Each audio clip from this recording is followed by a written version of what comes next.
Jedna z vecí, čo si podľa mňa zaslúži aj pripomenutie, je to, že energia sa prenáša. Či už tomu veríte alebo neveríte, prenáša sa. Čiže to, v akom prostredí trávite väčšinu svojho času, tak to sa na vás podpíše. A či už je to dobrá nálada, alebo je to napätie, alebo bedákanie a celkovo spôsob myslenia, aj v tej spoločnosti, kde sa pohybujete, sa to častokrát na vás nalepí. Či už do veľkej alebo do menšej miery. Vždy tam príde k nejakému takému vnútornému kontaktu. A čím častejšie ste v takom chaotickom prostredí, kde není vyriešené emócie alebo podobne, tak sa to proste do vás prežerie. Častokrát to necítime, pretože už sme s tým tak nejak vžití. Ja to vidím práve na pobytoch, že ľudia sú vytrhnutí z toho svojho prostredia a práve to je to liečivé, že prichádzajú do nového prostredia, kde sa naladia úplne inak, sú medzi ľuďmi, ktorí nejakým spôsobom na sebe pracujú zároveň aj s energiou, čiže sa zrovná ich energetický systém, všetko sa ako keby resetuje a keď sa vrátia do toho svojho života predošlého, z toho pobytu, menia partie, menia spoločnosť okolo seba, menia prácu, odchádzajú z miest, kde sú dlhodobo a uvedomia si, že proste, že tu už to nikam nevedie a zistujú, že boli s tým iba nejaký zžitý a že tomu uverili, že vlastne zotrvať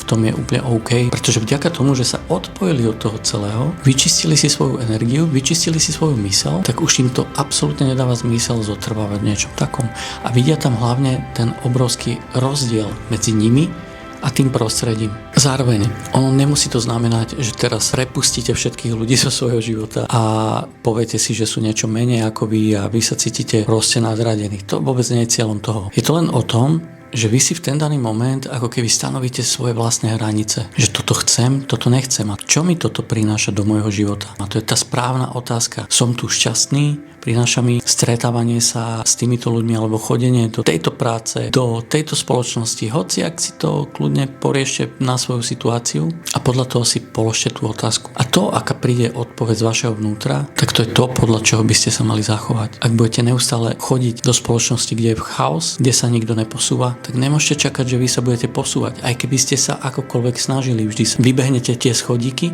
a vždy, keď prídete do tej spoločnosti, tak vás to stiahne dole. Takže dnes som vám chcel pripomenúť toto. Čaute.